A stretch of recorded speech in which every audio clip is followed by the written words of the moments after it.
여보, 재벌가 식모로 들어간 첫날, 은주의 세상이 무너져 내렸습니다. 17년 전 쌍둥이가 태어나던 날 사고로 죽은 남편이 이 화려한 저택의 주인이 되어 눈앞에 서 있었기 때문입니다. 눈가에 잔주름 하나까지 분명 내 남편인데 그는 은주를 처음 보는 사람처럼 정중히 미소를 지을 뿐이었습니다. 은주 씨, 인사해요. 우리 남편 권태준 회장님이에요. 우아한 사모님이 그의 팔짱을 끼는 순간 은주의 손에서 찻잔이 떨어져 산산조각 났습니다. 죽은 내 남편이 어떻게 재벌회장이 되어 다른 여자의 곁에 서 있는 걸까요?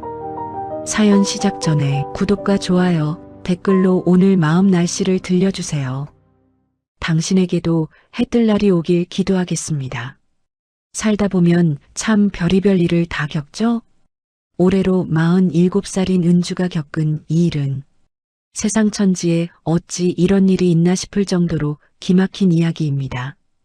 이 사연을 듣다 보면 우리네 인생이 사실 정해진 각본대로 흘러가는 건 아닌가 하는 묘한 생각이 드실 겁니다. 그 시작은 은주가 식모살이를 위해 재벌가 저택의 문턱을 넘어서면서부터였습니다. 저분이 우리 권 회장님이십니다. 정 집사가 운전대를 부드럽게 꺾으며 입을 떼자 은주는 창밖으로 시선을 던졌죠. 저 멀리 정원 커다란 소나무 아래에 한 남자가 서 있었습니다. 뒷짐을 지고 먼 곳을 바라보는 듯한 자세였는데 그 실루엣을 본 순간 눈길을 뗄 수가 없었습니다. 햇살을 등지고 서 있는 저 남자의 분위기는 묘하게 낯이 익었죠. 미국 출장 갔다가 방금 막 저택에 도착하셨어요. 은주가 남자의 얼굴을 보려고 창문에 고개를 바짝 내민 그때 차가 코너를 돌아 남자는 순식간에 사라졌습니다. 이번에는 생각보다 빨리 오셨네요. 보통 한 번 나가시면 한 달은 기본인데 말이죠. 그러더니 거울로 은주를 슬쩍 보며 물었죠. 회장님 모습 보셨습니까? 아, 아니요. 제대로 못 봤어요. 그냥 뒷모습만 잠깐. 정 집사가 허허 웃으며 말을 이었습니다. 그러셨군요. 권 회장님은 워낙 해외 출장이 잦으신 분이라 집에서도 얼굴 뵙기가 참 어려운 분입니다. 오늘 운이 좋으시네요. 그렇군요. 대단하신 분인가 봐요. 그럼요. 시장 바닥 짐꾼부터 험한 일까지 안 해본 게 없이 맨손으로 일어서신 분이라 다들 혀를 내두를 정도죠. 들어가면 바로 회장님 내외분 소개해 드릴게요. 아까부터 은주 씨랑 아이들 보고 싶다고 기다리고 계셨거든요. 은주는 기대와 두려움이 뒤섞인 묘한 긴장감에 휩싸여 자신도 모르게 아이들의 손을 꼭 잡았습니다. 차가 거대한 저택 앞에 멈춰서고 정 집사가 내려서 뒷문을 열어주었습니다. 은주가 조심스럽게 발을 내디뎠죠. 현관문이 열리자마자 은주는 눈앞에 펼쳐진 광경에 입을 다물지 못했습니다. 남의 집 청소하며 안 다녀본 곳이 없었지만 이런 집은 꿈에서도 본 적이 없었죠. 한눈에 봐도 고급 자재들로만 꾸며진 실내는 눈이 부실 정도였습니다. 넋을 잃고 집안을 둘러보던 그때 집 안쪽에서 한 여자가 우아하게 걸어 나왔습니다. 바로 이 집의 안주인 신혜영이었죠. 화려한 집안 풍경에 전혀 이질감이 없는 집의 분위기와 완벽하게 어우러진 기품 있는 모습이었습니다. 나이를 가늠하기 힘들 정도로 피부는 팽팽했고 머리부터 발끝까지 세련미가 넘쳤습니다. 낡은 티셔츠에 보풀이 일어난 바지를 입고 있던 은주는 저도 모르게 고개를 숙였습니다. 어머, 우리 집 은인들 어머니시군요. 환영해요. 여기까지 오느라 고생 많았죠? 혜영이 미소를 지으며 은주에게 다가왔습니다. 아, 네. 사모님, 불러주셔서 감사합니다. 은주가 허리를 굽혀 인사하자 혜영은 은주 뒤에 있던 태양이와 샛별이의 손을 다정하게 맞잡았습니다. 너희들이 그 착한 아이들이구나. 가방을 찾아줘서 정말 고마워. 아니에요. 당연한 건데요. 샛별이가 쑥스러운 듯 대답하자 혜영은 나직하게 웃음을 터뜨렸습니다. 아니긴 요즘 세상에 이런 큰 돈을 보고도 곧장 경찰서로 달려가는 아이들이 어디 흔하니? 경찰에 신고는 했지만 워낙 큰 돈이라 포기했었는데 그러곤 은주를 보며 말했습니다. 아이들을 참 바르게 키우셨네요. 여기서 새 출발한다 생각하고 마음 편히 지내세요. 감사합니다, 사모님. 정말 열심히 일하겠습니다. 혜영은 곁에 서 있던 다른 가정부에게 눈짓을 했습니다. 여기 은주 씨랑 아이들한테 따뜻한 차 좀 내어드려요. 먼 길 오느라 목이 탈 거야. 네, 사모님. 가정부가 물러가던 그 순간 혜영은 태양이의 얼굴을 유심히 살피기 시작했습니다. 어머, 근데 이 아이. 가만히 보니까 우리 남편 젊었을 때랑 참 많이 닮았네. 이름이 뭐니? 네, 한태양입니다. 눈매랑 코끝이 어쩜 이렇게 똑같을까? 우리 남편이 되게 잘생겼거든요. 태양이도 나중에 크면 여자 여럿 올리겠어. 혜영의 농담 섞인 칭찬에 태양이는 얼굴이 발그레해졌습니다. 그때였습니다. 2층 계단 쪽에서 누군가 급히 뛰어가는 소리가 들렸습니다. 은주는 반사적으로 고개를 돌려 그쪽을 바라보았죠. 우리 남편인가 봐요. 방금 도착해서 옷 갈아입으러 올라갔거든요. 혜영이 은주를 보고 화사하게 웃으며 말했습니다. 여보, 손님 오셨어요. 얼른 내려와 봐요. 그러자 위층에서 남자의 목소리가 들려왔습니다. 알았어. 옷만 좀 갈아입고 금방 내려갈게. 그 목소리가 은주의 귓가를 때리는 순간 은주는 그대로 멈칫했습니다. 17년 전 세상을 떠난 남편 승우의 목소리와 소름 끼칠 정도로 닮았거든요. 은주는 홀린 듯이 계단 위를 뚫어지게 쳐다봤습니다. 금방이라도 계단 위에서 남편이 걸어 내려올 것만 같아 가슴이 두근거렸죠. 은주와 승우는 단칸방에서 시작했지만 서로만 있으면 세상 부러울 게 없던 각별한 사이였습니다. 남편이 떠난 뒤 17년 동안 은주는 매일 밤 그의 이름을 부르며 베갯니들 적셨고 아이들의 얼굴에서 남편의 흔적을 찾으며 그 지독한 그리움을 견뎌왔죠.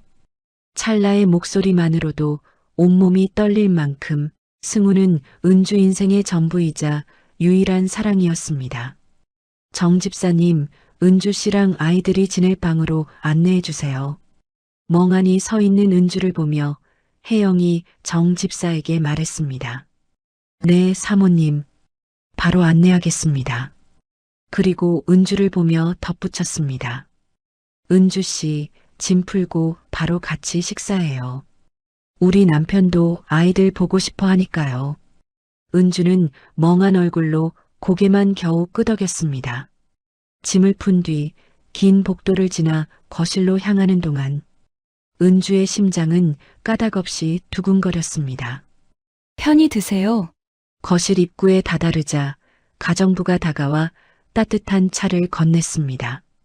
아유, 감사합니다. 그 순간이었습니다. 넓은 거실 한복판에서 어디로 가야 할지 몰라 주춤거리던 그때 창밖 정원을 바라보며 한쪽 손을 바지 주머니에 넣은 채 서 있는 듬직한 뒷모습이 눈에 들어왔습니다. 남자는 등을 돌린 채 누군가와 전화 통화를 하고 있었죠. 그래, 서류는 내일 아침에 사무실로 가져오도록. 낮고 묵직한 목소리. 그 목소리가 들리는 순간 은주는 온몸이 굳어버린 듯 그 자리에 멈춰 섰습니다. 17년 동안 단 한순간도 잊어본 적 없는 꿈속에서 수천 번도 더 들었던 바로 그 목소리였습니다. 찻잔을 든 은주의 손이 미세하게 떨리기 시작했습니다. 남자가 전화를 끊고 휴대폰을 주머니에 넣었습니다. 정 집사가 남자를 향해 나직하게 입을 뗐습니다. 회장님, 손님 오셨습니다. 남자가 천천히 고개를 돌렸습니다. 그리고 은주와 정면으로 눈이 마주쳤습니다. 남자의 얼굴에는 아주 정중하고 부드러운 미소가 걸려 있었죠. 은주는 숨이 턱 막혔습니다. 눈가에 잔주름 하나, 콧날의 각도까지도 은주가 기억하는 남편 승우의 모습 그대로였습니다. 여보. 은주의 목소리는 모기 소리만큼이나 작게 흘러나왔습니다. 남자는 의아한 표정으로 눈썹을 살짝 치켜세우며 은주를 바라보았습니다. 네, 지금 뭐라고 하셨습니까? 그때 2층 계단에서 혜영이 화사하게 웃으며 내려왔습니다. 혜영은 자연스럽게 남자의 곁으로 다가가 팔짱을 끼며 은주를 바라보았습니다. 어머, 은주 씨, 벌써 나오셨네요? 여보, 인사해요. 이분이 내가 말한 그 고마운 아이들 어머니예요. 오늘부터 우리 집 일을 도와주시기로 했어요.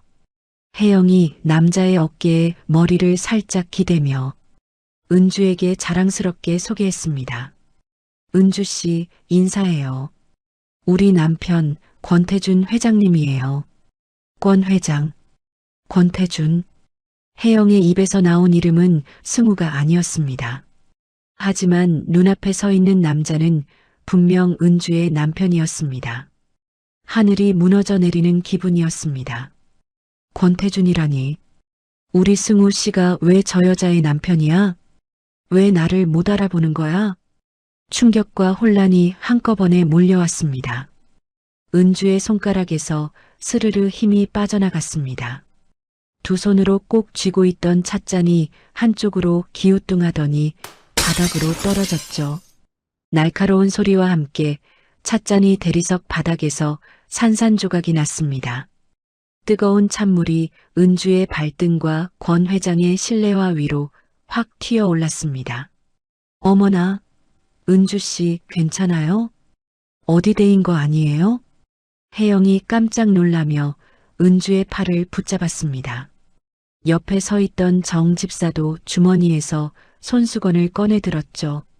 하지만 은주는 발등이 뜨거운 줄도 모르고 그저 권 회장의 얼굴만 멍하니 바라보았습니다. 많이 놀라셨나 봅니다. 차가 꽤 뜨거웠을 텐데 발은 괜찮으세요? 권 회장의 시선은 부드럽게 은주를 향했지만 그 눈빛은 마치 텅 빈 유리알처럼 아무런 감정도 담겨 있지 않았습니다. 처음 보는 사람에게 예의를 갖추는 아주 점잖은 모습이었죠. 여보, 양말 다 젖었네. 어떡해. 은주 씨가 당신 보고 너무 긴장했나 봐요. 권 회장은 혜영의 손을 가볍게 토닥이며 허허 웃어 보였습니다. 허허, 양말이야 갈아 신으면 그만이지. 사람 안 다친 게 다행이야. 정 집사 여기 위험하니까 얼른 사람 불러서 치우게 하고 입은 발에 화상 입지 않았는지 좀 살펴드려. 은주는 앞치마를 쥔 손을 하얗게 질리도록 꽉 움켜쥐었습니다. 눈앞의 남자가 정말 승우 씨가 맞는지 아니면 자기가 꿈을 꾸고 있는 건지 분간이 되지 않았죠. 은주는 파르르 떨리는 입술을 깨물며 권 회장의 얼굴에서 눈을 떼지 못했습니다. 하지만 권 회장은 다시는 은주를 특별하게 쳐다보지 않았습니다. 그저 혜영의 어깨를 부드럽게 감싸 안으며 거실 안쪽으로 천천히 걸음을 옮길 뿐이었죠. 은주는 그 뒷모습을 보며 숨이 턱 막히는 것 같은 통증을 느꼈습니다. 17년 만에 기적처럼 만난 남편은 남부러울 것 없는 회장 권태준이 되어 다른 여자의 곁에 서 있었습니다. 그리고 은주는 그의 집에서 물컵이나 깨뜨리는 초라한 식모의 모습으로 그를 마주하고 있었습니다. 정 집사의 안내를 받아 들어간 식당에는 평생 구경도 못 해본 진수성찬이 휘황찬란하게 차려져 있었습니다. 정신이 아득한 은주와 달리 아이들은 그저 신이 났죠. 은주는 떨리는 손을 감추며 식탁 한쪽 끝에 조심스럽게 자리를 잡았습니다. 태양이는 배가 많이 고팠는지 자리에 앉자마자 밥을 크게 한 숟가락 떴습니다. 그런데 그 모습이 조금 독특했습니다.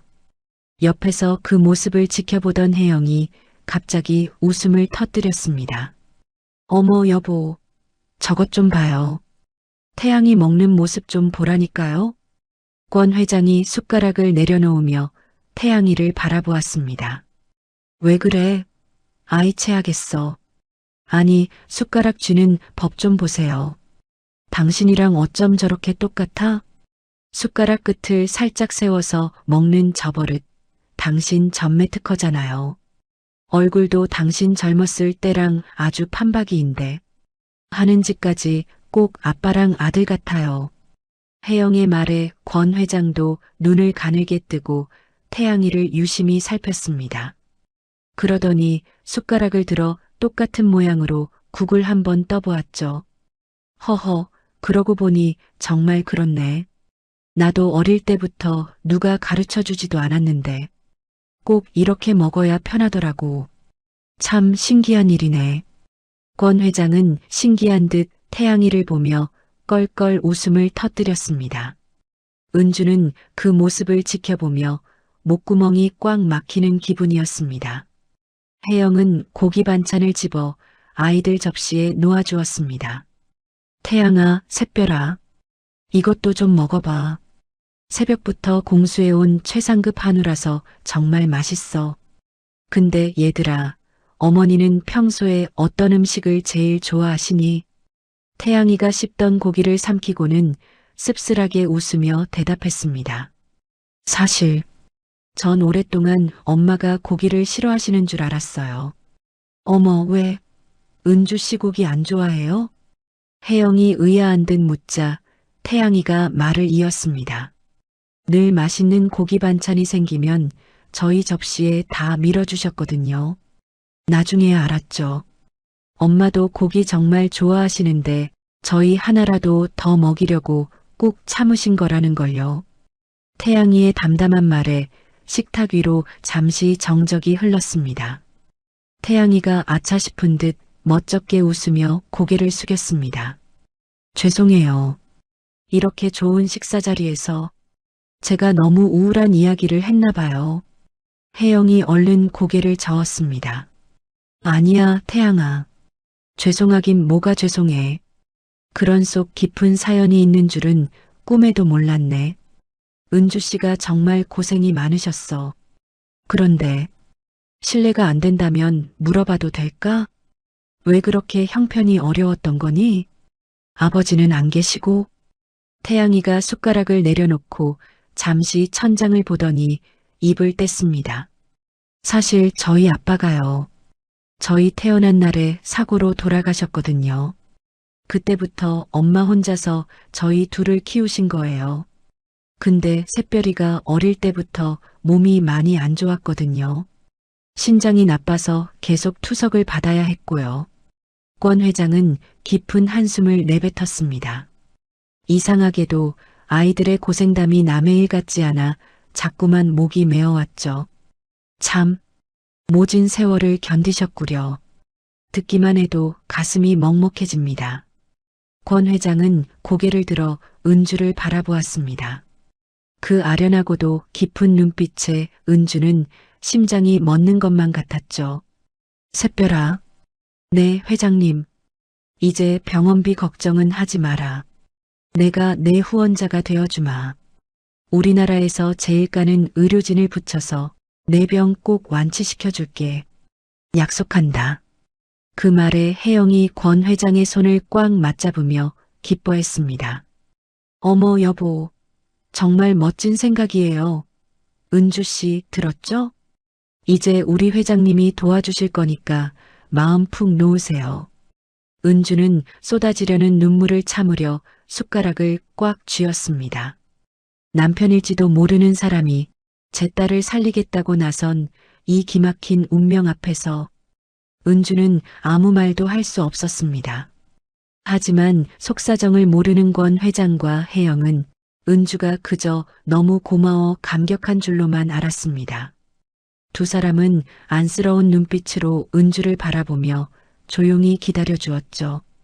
그날 밤 대저택의 밤은 고요했지만 은주의 방은 그렇지 못했습니다. 아이들은 푹신한 침대에서 깊은 잠에 빠졌지만 은주는 천장을 바라보며 쉴 새 없이 뒤척였죠. 17년 전의 그날이 마치 어제 일처럼 선명하게 떠올랐습니다. 은주야, 나 지금 병원으로 출발해. 조금만 기다려. 우리 아기들 금방 보러 갈게. 그게 마지막이었습니다. 그런데 왜 저 남자가 여기 있는 거지? 왜 나를 못 알아보는 거야? 사고 때문에 기억을 잃은 걸까? 아니면 내가 그냥 닮은 사람을 보고 착각하는 걸까? 하지만 아무리 생각해도 그 눈매, 그 목소리, 그 버릇까지 남편 승우가 아닐 리 없었습니다. 은주는 가슴을 쥐어짜며 소리 없는 비명을 질렀습니다. 그리움과 혼란이 뒤섞인 밤은 길고도 잔인했습니다. 다음 날 아침 창가로 눈부신 햇살이 쏟아져 들어왔습니다. 은주는 밤새 한숨도 자지 못한 채 거실로 나왔죠. 화단의 꽃들에 물이라도 주며 마음을 달래려던 그때였습니다. 좋은 아침입니다. 은주 씨, 아이들이랑 잠자리는 불편하지 않았나요? 그 목소리에 은주는 소스라치게 놀라며 뒤를 돌아보았습니다. 계단 끝에 서 있는 권 회장은 가벼운 가운 차림이었습니다. 잠이 덜 깬 듯 살짝 부스스한 머리칼, 잠기운이 가시지 않아 평소보다 조금 더 짙고 그윽해 보이는 눈매, 그리고 아침 공기에 섞여 들리는 그의 나른한 숨소리까지. 아, 네, 회장님. 덕분에 정말 잘 잤습니다. 권 회장은 인자하게 웃으며 소파로 걸어가 자리를 잡았습니다. 그러고는 탁자 위에 놓인 안경을 쓰고 신문을 넓게 펼쳐들었죠. 세월이 흘러 눈가의 주름은 깊어졌지만 햇살을 받아 반짝이는 그 특유의 선한 눈동자를 보는 순간 은주의 심장은 터질 듯 요동쳤습니다. 여보, 정말 당신이구나. 꿈이 아니었어. 은주가 넋을 잃고 권 회장의 얼굴을 뚫어지게 바라보자 권 회장이 신문 너머로 슬쩍 눈을 맞추었습니다. 아주머니, 제 얼굴에 뭐 묻었습니까? 아니면 제가 오늘 좀 지나치게 잘생겨 보이나요? 은주의 얼굴이 순식간에 빨개졌습니다. 아, 죄송합니다, 회장님. 제가 결례를 범했습니다. 권 회장은 껄껄 웃으며 신문을 접었습니다. 농담입니다, 농담. 편하게 보세요. 돈 안 받습니다. 은주는 용기를 내어 물었습니다. 회장님, 혹시... 은주가 말을 떼려는 찰나였습니다. 2층에서 혜영이 화사한 가운을 걸친 채 내려오더니 자연스럽게 소파에 앉은 권 회장의 무릎 위에 걸터 앉았습니다. 그리고는 권 회장의 목을 다정하게 감싸 안았습니다. 여보, 오늘 휴일인데 우리 정원에서 차 마시며 데이트해요. 당신 좋아하는 음악도 내가 다 준비해뒀어. 혜영은 권 회장의 뺨에 살짝 입을 맞추며 애교를 부렸고 권 회장은 그러든가라며 무심하게 다시 신문을 넘겼습니다. 행복해 보이는 두 사람의 모습에 은주는 차마 말을 잇지 못하고 고개를 떨군 채 돌아설 수밖에 없었습니다. 점심시간이 되어 은주는 주방에서 정성껏 식사를 준비했습니다. 메뉴는 된장찌개였습니다. 하지만 평범한 된장찌개가 아니었죠. 남편 승우가 생전에 가장 좋아했던 은주만의 특유의 양념법이 들어간 찌개였습니다. 멸치가루를 곱게 갈아 넣고 청양고추를 다져 넣어 칼칼하면서도 끝맛은 구수한 그 맛. 은주는 떨리는 마음으로 찌개를 식탁 한가운데 올렸습니다. 권 회장이 무심코 국물을 한 숟가락 떠먹더니 그 자리에 얼어붙은 듯 멈췄습니다. 이 맛 어디서 먹어본 것 같은데. 권 회장은 미간을 찌푸리며 기억을 떠올리려 애쓰는 표정이었습니다. 은주는 주먹을 꽉 쥐고 권 회장의 입술만 바라보았죠. 제발 기억해줘요. 승우 씨. 하지만 권 회장은 이내 고개를 가볍게 흔들더니 다시 식사를 이어갔습니다. 아주머니, 찌개 맛이 아주 일품입니다. 권 회장의 칭찬에도 은주는 가슴이 텅 빈 것처럼 실망감이 몰려왔습니다. 어머, 정말이네. 여보, 이거 진짜 맛있어요. 은주 씨, 호텔 요리보다 훨씬 깊은 맛이 나네요. 하지만 그 순간 권 회장이 갑자기 인상을 쓰며 머리를 감싸쥐었습니다. 혜영이 깜짝 놀라 권 회장의 팔을 붙잡았습니다. 여보, 왜 그래요? 또 두통 시작된 거예요? 권 회장은 고통스러운 듯 눈을 질끈 감고 거친 숨을 내뱉었습니다. 몇 년 동안 괜찮았는데 그러네. 갑자기 머릿속이 윙윙거려. 회장님, 어디 편찮으신 곳이라도. 그냥 예전부터 가끔 있던 증상이에요. 권 회장은 관자놀이를 꾹꾹 누르더니 다시 숟가락을 들었습니다. 됐어. 잠깐 어지러웠던 것뿐이야. 찌개가 맛있어서 너무 급하게 먹었나 보네. 아침 식사를 마친 뒤 권 회장은 거실 통창 너머로 정원을 내다보았습니다. 그곳에는 태양이가 혼자 벽을 향해 야구공을 던지고 있었죠. 공이 벽에 맞고 튕겨 나올 때마다 태양이는 날렵하게 몸을 날려 공을 잡아냈습니다. 그 모습을 한참이나 지켜보던 권 회장의 눈빛이 묘하게 반짝였습니다. 권 회장은 창고에서 낡은 글러브를 찾아 들고는 가운 대신 편안한 운동복으로 갈아입은 채 정원으로 성큼성큼 나갔습니다. 태양아, 혼자 하면 재미없지. 이리 던져봐라. 내가 받아주마. 태양이는 깜짝 놀라 눈을 동그랗게 떴습니다. 회장님, 정말이요? 저 공 꽤 빠른데 괜찮으시겠어요? 허허, 이 녀석 보게. 이래 봬도 내가 왕년에 운동 좀 했던 몸이다. 자, 어서. 두 사람은 그렇게 한참 동안 공을 주고받았습니다. 점심시간이 지나고 해가 뉘엿뉘엿 질 때까지 두 사람의 야구 연습은 멈추지 않았습니다. 정원 한 구석, 정 집사가 그 모습을 가만히 지켜보고 있었습니다. 정 집사는 평소에 인자한 미소를 지우고 무언가 확인하려는 듯 태양이의 얼굴과 권 회장의 얼굴을 번갈아 보고 있었죠. 아니, 무슨 야구 연습을 하루 종일 한대? 여보, 이제 그만 들어와서 좀 쉬어요. 나랑 차 마시기로 했잖아요. 혜영이 소리쳤지만 권 회장은 들은 채도 하지 않았습니다.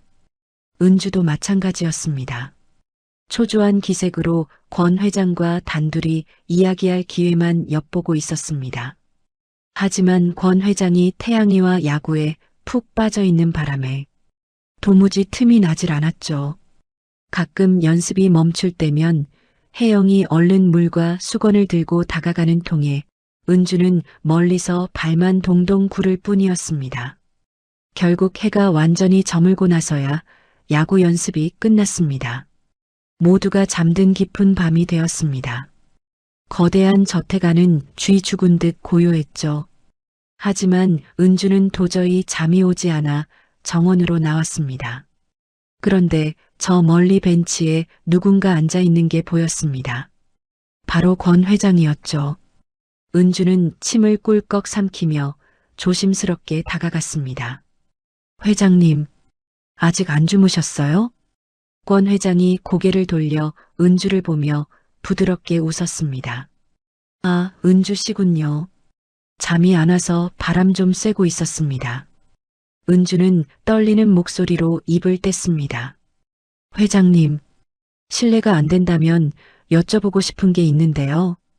혹시 17년쯤 전에 교통사고나 큰 사고를 당하신 적이 있으신가요? 권 회장은 의아한 듯 허허 웃으며 고개를 저었습니다. 사고라니요? 전혀요. 전 평생 소처럼 일만 하며 살아온 몸입니다. 17년 전이면 한창 시장 바닥에서 무거운 짐짝 나르며 독하게 밑바닥 다질 때군요. 그땐 하루라도 쉬면 입에 풀칠하기도 힘들던 시절이라 사고당에 누워있을 여유 같은 건 꿈도 못 꿨습니다. 은주는 지푸라기라도 잡는 심정으로 다시 캐물었습니다. 회장님, 혹시 아주 예전에 경기도 양평 근처에 사신 적 없으신가요? 거기서 저랑, 아니, 한승우라는 이름을 들어본 적은요? 권 회장은 눈을 가늘게 뜨고 기억을 더듬는 듯 하더니 이내 고개를 저었습니다. 한승우? 지금껏 사업하며 참 많은 사람을 만났지만 그런 이름은 들어본 적이 없군요. 양평은 가끔 드라이브하러 가긴 하지만 거기서 살았던 적은 없습니다. 은주 씨, 왜 그런 걸 묻습니까? 은주는 눈앞이 캄캄해졌습니다. 얼굴은 분명 내 남편 승우인데 그가 말하는 인생은 자신과 단 한 조각도 겹치지 않는 타인의 삶이었기 때문입니다. 내가 정말 사람을 잘못 본 걸까? 세상에 이렇게 똑같이 생긴 사람이 있을 수 있는 건가? 깊은 절망감이 파도처럼 밀려와 은주는 고개를 떨구었습니다. 참았던 눈물이 은주의 뺨을 타고 툭 하고 떨어졌습니다. 어깨를 들썩이며 서럽게 우는 은주의 모습에 권 회장은 당황하며 주머니에서 손수건을 꺼내 건넸습니다. 아주머니, 왜 그러십니까? 제가 혹시 실례되는 말이라도 했나요? 은주는 고개를 저었습니다. 아닙니다. 회장님이 돌아가신 제 남편과 너무 닮으셔서요. 눈매도 목소리도 심지어 저를 걱정해 주시는 그 따뜻한 눈빛까지 꼭 그 사람이 살아 돌아온 것만 같아서 제가 잠시 정신이 나갔었나 봅니다. 죄송합니다, 회장님. 권 회장은 그 말에 묘한 기분을 느꼈습니다. 그 남편분은 참 행복했겠네요. 17년이 지나도 이렇게 뜨겁게 그리워해주는 아내가 있으니 말이요. 권 회장은 씁쓸한 미소를 지으며 은주의 어깨를 가볍게 토닥여 주었습니다. 그리고는 은주가 마음껏 울 수 있도록 배려하듯 천천히 발걸음을 옮겨 저택 안으로 들어갔습니다. 은주는 멀어지는 그의 뒷모습을 보며 다시 한번 가슴이 미어지는 통증을 느꼈죠. 어스름한 스탠드 불빛만 비치는 침실. 권 회장은 침대 끝에 걸터 앉아 있었습니다. 깨질 듯한 두통에 관자놀이를 양손으로 강하게 압박하고 있었죠. 지난 몇 년간은 잊고 살았던 감각이었습니다. 그런데 방금 은주와 대화를 나눈 뒤로 무언가 날카로운 것이 머릿속을 헤집어 놓는 듯한 통증이 다시 시작된 겁니다. 침대에 누워있던 혜영이 걱정스러운 표정으로 일어나 권 회장의 어깨에 손을 올렸습니다. 여보, 또 두통이에요? 안색이 너무 안 좋아요. 혜영의 목소리에는 진심 어린 걱정이 묻어났습니다. 하지만 권 회장은 자신도 모르게 그녀의 손길을 살짝 피하며 몸을 일으켰습니다. 그냥 좀 피곤해서 그래. 당신은 먼저 자. 자신을 밀어내는 듯한 그 행동에 혜영의 손이 허공에서 멈췄습니다. 혜영은 씁쓸한 미소를 지으며 다시 말을 이었습니다. 여보, 당신은 생각이 너무 깊어서 탈이에요. 의사 선생님이 그랬잖아요. 너무 깊게 생각하며 살지 말라고. 혜영은 서랍에서 약통을 꺼내 알약 하나와 물컵을 건넸습니다. 권 회장은 말없이 그 약을 받아 삼켰습니다. 혜영은 권 회장의 등에 얼굴을 살짝 기대며 낮게 속삭였습니다. 당신이 아플 때마다 내 마음이 얼마나 찢어지는지 몰라요. 그러니까 제발 당신을 괴롭히는 그 복잡한 생각들 다 버려요. 그게 당신을 지키는 길이고 우리 행복을 지키는 길이에요. 며칠 후 집안일이 잠시 뜸해진 오후였습니다. 은주가 거실 한쪽에서 마른 수건을 개고 있는데 샛별이가 슬그머니 다가와 곁에 앉았습니다. 샛별이는 엄마의 눈치를 살피더니 은주의 소매를 살짝 잡아당겼죠. 엄마, 요즘 좀 이상해.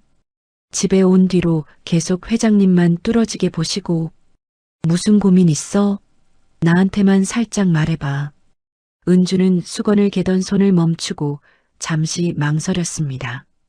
혹시라도 회장님이 아빠일지도 모른다는 헛된 기대를 아이에게 심어주게 될까봐 은주는 선뜻 입이 떨어지지 않았습니다. 말해봐, 엄마. 나도 이제 다 컸어. 알 건 다 안다고. 은주는 샛별이의 의젓한 태도에 결국 마음의 빗장을 풀었습니다. 샛별아, 너한테 이런 말 해도 되는지 모르겠지만 회장님이 너희 아빠랑 너무 닮았어. 눈매도 목소리도 심지어 웃을 때 생기는 눈가 주름까지. 엄마는 볼 때마다 심장이 멎는 것 같아. 샛별이는 눈을 크게 뜨며 엄마의 얼굴을 살폈습니다. 그러더니 조심스럽게 말을 이었죠. 엄마, 사실 나도 이 집에 처음 왔을 때 회장님 뵙고 아주 잠깐 아빠 사진이 떠오르긴 했어. 근데 사진 속 아빠는 너무 젊고 얼굴도 까칠하게 마르셨잖아. 은주는 씁쓸한 미소를 지으며 고개를 끄덕였습니다. 그렇지. 내 아빠 그때 겨우 30이었으니까 매일 공사판에서 땀 흘리고 고생만 하느라 얼굴이 늘 검게 타 있었지. 제대로 먹지도 못해서 얼굴에 살 한 점 없었단다. 샛별이는 거실벽에 걸린 화려한 액자들을 한번 훑어보고는 다시 엄마를 보았습니다. 맞아. 근데 회장님은 너무 귀티나고 중후하시잖아.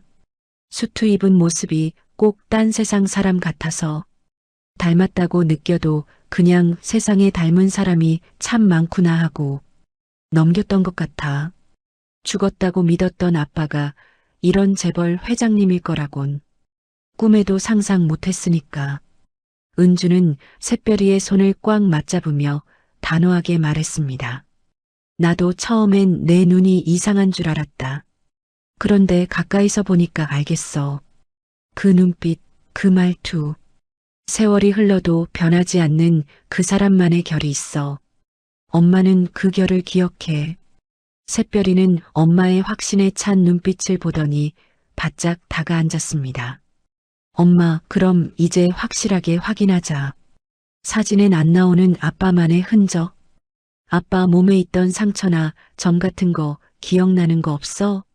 샛별이의 질문에 은주는 잠시 눈을 감고 기억을 더듬었습니다. 17년 전 고된 일을 마치고 돌아온 남편의 등을 닦아주던 그 시절이 주마등처럼 스쳐 지나갔죠. 있었지. 왼쪽 어깨 뒤쪽에 사고로 생긴 작은 흉터, 칼날에 베인 것처럼 길게 남은 자국이었어. 샛별이는 주먹을 불끈 쥐며 단호하게 말했습니다. 그럼 그거 보면 되잖아. 엄마, 내가 도울게. 어떻게든 한번 봐봐. 우리 아빠 맞는지. 우리 진짜 확인하자. 며칠 뒤 아침이었습니다. 며칠간의 해외 출장을 마치고 돌아온 권 회장이 거실의 모습을 드러냈습니다. 마침 태양이는 학교 행사 때문에 교복을 챙겨 입고 서툴게 넥타이를 매며 낑낑거리고 있었죠. 거울 앞에서 얼굴이 벌개지도록 넥타이와 씨름하는 태양이를 본 권 회장이 성큼성큼 다가갔습니다. 사내놈이 칠칠치 못하게 이리 내놔라. 권 회장은 태양이의 손에서 넥타이를 빼듯 가져가더니 직접 매듭을 잡기 시작했습니다. 잘 봐라. 넥타이는 마음가짐이다. 줄 하나도 똑바로 못 잡으면서 무슨 큰일을 하겠느냐. 권 회장의 커다란 손이 태양이의 목 근처에서 섬세하고 능숙하게 움직였습니다. 태양이는 권 회장에서 풍기는 듬직한 어른의 향기에 매료된 듯 숨을 죽이고 가만히 서 있었죠. 은주는 주방 입구에서 그 모습을 멀리서 지켜보며 가슴 한구석이 아릿해졌습니다. 권 회장은 넥타이 매듭을 단단히 조여주고는 태양이의 어깨를 툭툭 쳤습니다. 벌써 학교 가느냐?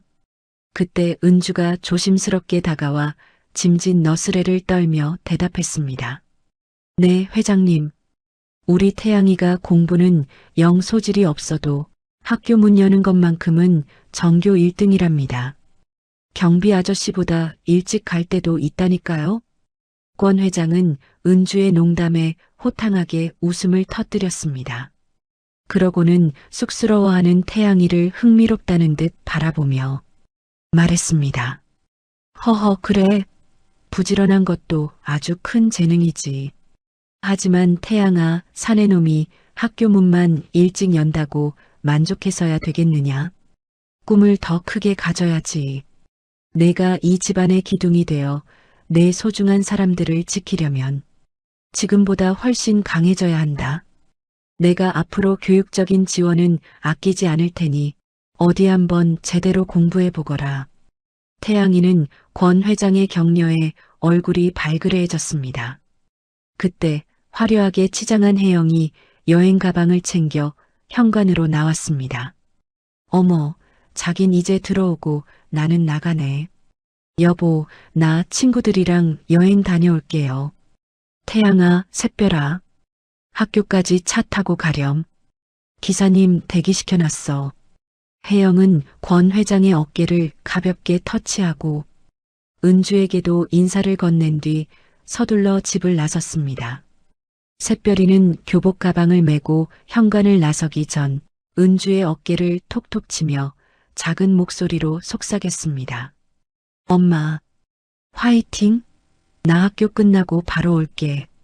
샛별이까지 현관문을 나서자 넓은 저택 안에는 권 회장과 은주 두 사람만 남게 되었습니다. 고요해진 거실에서 은주는 떨리는 숨을 몰아쉬며 권 회장의 뒷모습을 바라보았습니다. 이제 정말 확인해야 할 시간이 다가오고 있었습니다. 회장님, 저 출장 다녀오셔서 많이 피곤하시죠? 기력 회복에 좋다고 해서 쌍화차를 좀 진하게 달여두었는데 한 잔 가져다 드릴까요? 권 회장은 은주를 돌아보았습니다. 쌍화차라. 좋지요. 서재로 좀 부탁합니다. 권 회장의 허락이 떨어지자 은주는 주방으로 향했습니다. 가슴이 방망이질 치듯 뛰어서 손끝이 자꾸만 떨렸습니다. 회장님, 차 가져왔습니다. 은주는 권 회장의 곁으로 다가갔습니다. 권 회장이 서류에서 눈을 떼지 않은 채 손을 뻗으려던 찰나였습니다. 은주는 일부러 발을 헛디딘 척 몸을 크게 휘청였습니다. 아! 짧은 비명과 함께 쟁반 위에 있던 찻잔이 권 회장의 왼쪽 어깨 쪽으로 쏟아졌습니다. 진한 갈색의 차가 권 회장의 하얀 셔츠를 순식간에 적셨습니다. 어머, 회장님, 어떻게. 제가 정말 큰 실수를 했습니다. 은주는 당황한 척하며 앞치마를 꺼내 권 회장의 어깨를 닦아내기 시작했습니다. 하지만 은주의 손길은 단순히 차를 닦아내는 것이 아니었습니다. 그녀의 시선은 권 회장의 젖은 셔츠 너머 그의 왼쪽 어깨 끝에 머물러 있었습니다. 은주는 떨리는 손으로 셔츠 깃을 살짝 젖히려 애를 썼습니다. 권 회장은 가만히 은주의 손길을 지켜보았습니다. 그러다 은주의 손목을 덥석 잡았죠. 은주는 깜짝 놀라 고개를 들었습니다. 권 회장의 눈빛이 평소보다 훨씬 날카롭게 빛나고 있었습니다. 아주머니, 살림 고수치고는 실수가 너무 어설픈 거 아닙니까? 이미 다 식은 차를 가져오신 것도 그렇고. 은주는 얼굴이 하얗게 질린 채 고개를 숙였습니다. 죄송합니다, 회장님. 제가 잠시 딴 생각을 하느라. 권 회장은 의자에 몸을 기대며 은주의 눈을 뚫어지게 쳐다보았습니다. 그 시선이 너무 날카로워 은주는 숨이 막히는 것 같았죠. 내 어깨에 뭐가 묻었습니까? 아니면 내 몸에 확인하고 싶은 거라도 있는 건가요? 권 회장은 은주가 자신의 왼쪽 어깨 쪽을 유독 의식한다는 것을 이미 눈치채고 있었습니다. 회장은 굳은 표정으로 셔츠 단추를 하나씩 풀기 시작했습니다. 툭, 툭 단추가 풀리는 소리가 서재에 크게 울렸습니다. 셔츠가 다 젖어서 찝찝하네요. 아주머니가 직접 닦아주시겠습니까? 아까부터 내 왼쪽 어깨만 뚫어지게 보시던데 마음껏 보시라고요. 은주는 눈이 커진 채 뒷걸음질을 쳤습니다. 회장님, 권 회장은 거칠게 셔츠를 벗어 던지듯 어깨 뒤로 넘겼습니다. 그리고 등을 돌려 자신의 왼쪽 어깨를 은주 앞에 드러냈습니다. 자, 여기입니다. 당신이 찾는 게 이 흉터입니까? 권 회장은 젖은 셔츠를 무심하게 털어내며 덧붙였습니다. 일부러 그런 거 압니다. 그런데 이상하게 화가 안 나네요. 아주머니 눈이 너무 슬퍼 보여서. 은주는 고개를 숙이고 겨우 대답했죠. 죽을 죄를 지었습니다. 권 회장은 낮은 한숨을 내쉬며 은주를 한참 동안 바라보았습니다. 은주가 어쩔 줄 몰라 하며 젖은 셔츠를 다시 닦아내려 다가오자 권 회장이 아주 낮고 무거운 목소리로 은조렸습니다. 그 죽었다는 남편, 나랑 정말 많이 닮았나 봅니다. 내 몸 어디에 그 사람 흔적이라도 남았을까봐 확인하고 싶었던 거죠? 은주는 대답 대신 고개를 더 깊이 숙였습니다. 권 회장은 젖은 셔츠 단추를 거칠게 마저 풀고는 왼쪽 어깨를 완전히 뒤로 젖혀 보였습니다. 그곳에는 칼날에 깊게 베인 듯한 선명하고 거친 흉터가 마치 낙인처럼 박혀 있었죠. 은주는 입을 틀어막으며 비틀거렸습니다. 다리에 힘이 풀려 금방이라도 쓰러질 것 같았지만 홀린 듯 다가가 떨리는 손가락 끝으로 조심스럽게 그 흉터를 어루만졌습니다. 17년 전이 지나도 그대로인 그 딱딱한 살점의 감촉이었습니다. 맞아. 이 상처, 내가 약 발라주던 그 상처. 승우 씨, 당신 정말 승우 씨 맞구나. 은주는 가슴을 쥐어짜며 그 이름을 불렀습니다. 하지만 권 회장은 은주의 손을 조심스럽게 그러나 단호하게 밀어냈습니다. 목소리는 차갑게 식어 있었습니다. 아주머니, 지금 하신 말 감당할 수 있겠습니까? 권 회장의 목소리가 낮게 깔렸습니다. 하지만 그의 눈동자는 은주의 오열 앞에 심하게 흔들리고 있었죠. 난 이 집안의 회장이고 내 곁엔 아내가 있어요. 당신 말이 사실이라면 내 지난 시간은 뭐가 되는 겁니까? 은주는 절망적인 눈빛으로 권 회장을 바라보았습니다. 이미 눈물로 범벅이 된 얼굴로 간절하게 말했습니다. 거짓이라도 상관없어요. 살아있어 준 것만으로도 충분해요. 권 회장은 은주의 시선을 피하며 서둘러 다른 옷을 집어들었습니다. 그는 옷을 입으면서도 은주의 눈을 마주하지 못한 채 나직이 말했습니다. 아주머니, 제발. 죽은 사람은 이제 그만 잊으세요. 17년이라는 세월, 그 긴 시간을 죽은 사람 그림자만 붙잡고 살기엔 아주머니 인생이 너무 가엾지 않습니까? 권 회장의 말은 칼날처럼 은주의 가슴을 후벼 팠습니다. 나를 그 사람이라 믿고 매달리는 거, 그거 결국 아주머니 자신을 더 아프게 할 뿐입니다. 내가 아니라 아주머니를 위해서 하는 말입니다. 이제 그만 그 사람 가슴에서 놓아주세요. 그래야 아주머니도 아이들도 앞으로 나갈 수 있습니다. 권 회장의 목소리는 단호했지만 은주의 어깨를 스쳐 지나가는 그의 눈동자에는 형언할 수 없는 슬픔이 가득했습니다. 마치 자기 자신에게 체면을 걸 듯 그는 무거운 발걸음을 옮겨 서재를 빠져나갔습니다. 사실 권 회장에게는 안개 속에 가려진 것처럼 기억이 나지 않는 과거가 있었습니다. 그날 저녁 권 회장은 책상 서랍 깊숙한 곳에서 낡은 사진첩을 꺼냈습니다. 자신의 과거 사진들을 한 장 한 장 다시 들여다보았습니다. 사진첩은 16년 전부터는 빈틈없이 빽빽하게 채워져 있었습니다. 하지만 이상하게도 정확히 17년 전의 사진만 단 한 장도 없었습니다. 서울에서 어린 시절을 보냈다는 것도, 가난했지만 행복했다는 이야기도 모두 아내 혜영이 들려준 과거였습니다. 권 회장은 텅 빈 사진첩의 한 페이지를 손가락으로 쓸어내리며 깊은 생각에 잠겼습니다. 다음 날 여행을 떠났던 혜영이 집으로 돌아왔습니다. 권 회장은 거실에서 혜영을 마주하자마자 참아왔던 질문을 던졌습니다. 혜영아, 당신이 그랬지. 우리 부모님 돌아가신 게 17년 전이라고. 정확히 17년 전 맞아? 혜영은 가방을 내려놓다 말고 멈칫했습니다. 하지만 이내 평소처럼 밝은 미소를 지으며 대답했습니다. 그럼요. 그 끔찍한 사고 때문에 당신이 충격받아서 한동안 정신도 못 차렸잖아요. 왜 갑자기 새삼스럽게 물어요? 권 회장은 미간을 찌푸리며 혜영의 눈을 똑바로 쳐다보았습니다. 부모님 사별의 충격 때문에 기억이 안 나는 거라고 했지. 그런데 이상해.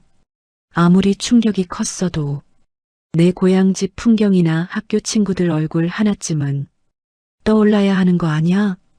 당신이 들려주는 이야기를 내 기억이라고 믿고 사는 기분이야. 혜영은 권 회장에게 다가와 그의 뺨을 부드럽게 어루만졌습니다. 목소리는 더없이 다정했습니다. 의사가 그랬잖아요. 너무 큰 슬픔은 뇌가 스스로를 보호하려고 통째로 지워버리기도 한다고. 당신 그때 부모님 한꺼번에 잃고 제정신 아니었어요. 숨도 제대로 못 쉬고 고통스러워하는 당신 보면서 내 가슴이 얼마나 찢어졌는데. 과거가 안 떠오르는 건 당신이 그만큼 아팠다는 증거예요. 혜영은 권 회장의 가슴에 얼굴을 묻으며 속삭였습니다. 이제 와서 그 아픈 상처를 왜 다시 헤집으려 해요? 지금 당신 곁엔 내가 있잖아요. 권 회장은 혜영의 등을 가만히 토닥였습니다. 하지만 표정은 여전히 어두웠습니다. 알아. 당신이 내 옆에서 고생 많이 한 거 그냥 내 인생의 한 페이지가 통째로 사라진 것 같아서 그래. 당신이 말하는 권태준의 삶이 가끔은 남의 옷을 빌려 입은 것처럼 낯설게 느껴질 때가 있어. 사진 한 장이라도 남겨져 있다면 좋을 텐데. 혜영은 권 회장을 올려다보며 힘주어 말했습니다. 여보, 과거가 뭐가 그렇게 중요해요? 그 아프고 힘들었던 시간들 다 잊고 새로 시작하기로 했잖아요. 지금 당신 눈앞에 있는 나 그리고 당신이 피땀 흘려 읽어온 이 자리. 이게 진짜 당신이에요. 남의 옷이라니요. 당신이 아니면 누가 이 자리에 어울린다고 그래요? 제발 지나간 일에 마음 쓰지 말고 지금 우리 행복만 생각해요. 당신은 내 남편 권태준이고 이 집의 기둥이잖아요. 혜영은 권 회장을 안심시키고 방으로 들어왔습니다. 하지만 방문을 닫자마자 혜영의 얼굴에서 미소가 사라졌습니다. 불안함에 손끝이 떨려왔죠. 혜영은 서둘러 옷장 깊숙한 곳에서 작은 상자 하나를 꺼냈습니다. 그 안에는 권 회장에게는 없다고 했던 권 회장의 어린 시절 사진들이 가득했습니다. 혜영은 초조하게 사진들을 훑어보았습니다. 그때 방문 너머로 권 회장의 발소리가 들렸습니다. 혜영은 깜짝 놀라 호주머니 안으로 사진들을 허겁지겁 쑤셔 넣었습니다. 혜영아, 새별이 몸이 안 좋아졌대. 내가 지금 병원까지 태워다 주려고. 방문을 열고 들어온 권 회장이 다급하게 말했습니다. 혜영이 고개를 끄덕였습니다. 어머, 그래요? 얼른 가봐요. 애 몸이 상하면 안 되니까. 혜영은 거실로 나와 병원으로 갈 채비를 마친 샛별과 태양 그리고 은주를 배웅했습니다. 조심히 다녀와요. 샛별아, 너무 걱정하지 말고. 홀로 남겨진 혜영은 소파에 앉지도 못한 채 넓은 거실을 불안하게 서성였습니다. 아니야, 별일 없을 거야. 혜영은 목을 축이려 찻잔을 들었습니다.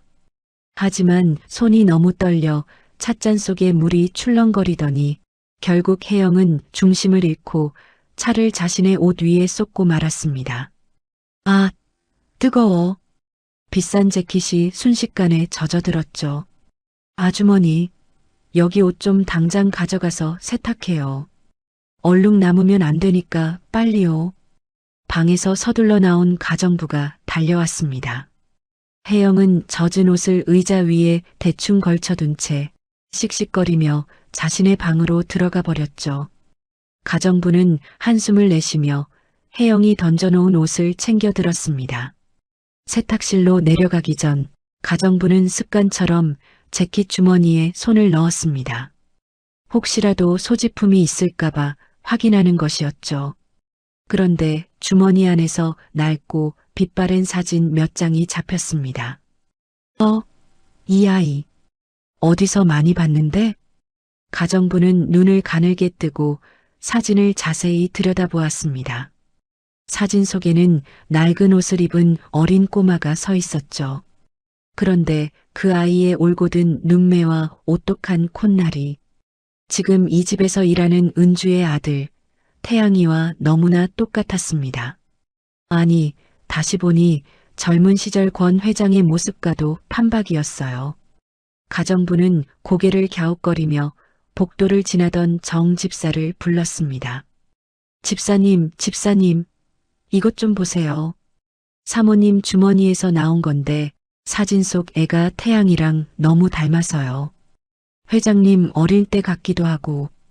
이거 사모님께 가져다 드려야 할까요? 정 집사는 가정부의 손에서 사진을 건네받았습니다. 정 집사는 아무 말 없이 사진을 뚫어지게 쳐다보았습니다. 그 시각 병원 응급실 앞은 긴장감이 감돌았습니다. 검사실에서 급히 나온 의사가 샛별의 상태를 설명하기 시작했죠. 환자분이 투석 중이라 수혈이 심장에 무리를 줄 수 있습니다. 하지만 지금 빈혈이 너무 심해서 이대로 두면 더 위험합니다. 당장 수혈을 해야 하는데 문제는 환자분이 아주 희귀한 혈액형인 RH-AB형이라는 겁니다. 지금 병원 재고가 턱없이 부족합니다. 의사의 말이 끝나기도 전에 권 회장의 안색이 변했습니다. 그는 망설임 없이 앞으로 한 발짝 나섰습니다. 제 혈액형이 그겁니다. 당장 제 피를 뽑으세요. 옆에 서 있던 은주는 심장이 덜컥 내려앉는 것 같았습니다.